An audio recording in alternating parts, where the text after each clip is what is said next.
এখানে যারা চাকরি প্রত্যাশী এবং যারা চাকরিতে যারা ছিলেন, যারা আজকে নতুন একটি রায় পেলেন, একজন নাগরিক হিসেবে এই কথা দিয়ে ইতিপূর্বে সালাউদ্দিন বেগম সাহেব বলেছিল যে আমাদের প্রত্যাশার জায়গাটা বিভিন্ন প্রতিষ্ঠানে আপনারা দীর্ঘ সংগ্রাম, আপনাদের দীর্ঘ ত্যাগ প্রতিজ্ঞা করে আজকে একটা সুপ্রিম কোর্টের আপিল বিভাগের রায়ের ভিত্তিতে ইনশাল্লাহ আপনারা চাকরি ফিরে পাবেন।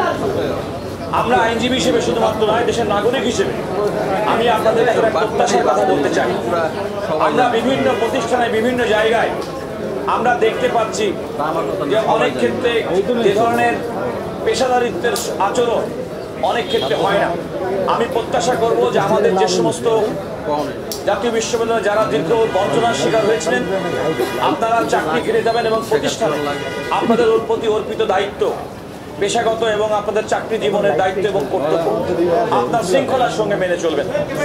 আমাদের ওভার দ্য পিরিয়ড বিভিন্ন সময়ের পরিপ্রেক্ষিতে দেখা যাচ্ছে যে আমাদের বিভিন্ন প্রতিষ্ঠান নানাভাবে ধ্বংসের দ্বার প্রান্তে পৌঁছে গেছে।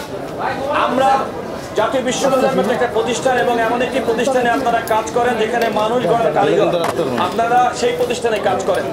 এরকম একটি জাতির একটি প্রতিষ্ঠানে আপনারা যখন ফিরে যাবেন, আপনাদের এই বঞ্চনা, আপনাদের এই লাঞ্ছনা, তার বিষয়টি সমস্ত দেশ, জাতি, বিচার বিভাগ, বিশ্ববিদ্যালয় প্রশাসন আপনাদের এটিকে অ্যাড্রেস করেছে, তারা বিবেচনায় নিয়েছে। আপনাদের কাছে প্রত্যাশা থাকবে যে লাঞ্ছনা বঞ্চনার কারণে আপনাদের মনে ক্ষোভ এবং কষ্ট ছিল, সেগুলোকে আপনারা ভিতরের মধ্যে লালন করে আপনাদের সম্পূর্ণ সততার সঙ্গে আপনাদের কর্মনিষ্ঠার মাধ্যমে আপনারা প্রমাণ করবেন যে এই বিশ্ববিদ্যালয়ের জন্য আপনারা আসলে অ্যাসেট ছিলেন। শুধু আমরা মাত্র একটা আপনাদের কোনো মামলায় আপনারা জিতলেন, আমরা নাগরিক হিসেবে, দেশের নাগরিক হিসেবে আমাদের দায়িত্ব শেষে গেল তা মনে করি না। আমি পাবলিক ব্যাপারে আমি দায়িত্ব নিয়ে আপনাদেরকে বলছি, আপনাদেরকে অনুরোধ করবো যে আপনারা আপনাদের কাজের ক্ষেত্রে কর্মনিষ্ঠা, আপনারা সততা এবং আপনাদের পেশাদারিত্ব এই জায়গাটি বলবেন, কারণ এই জাতি নানা রকম সংকটে আমরা ভুগছি।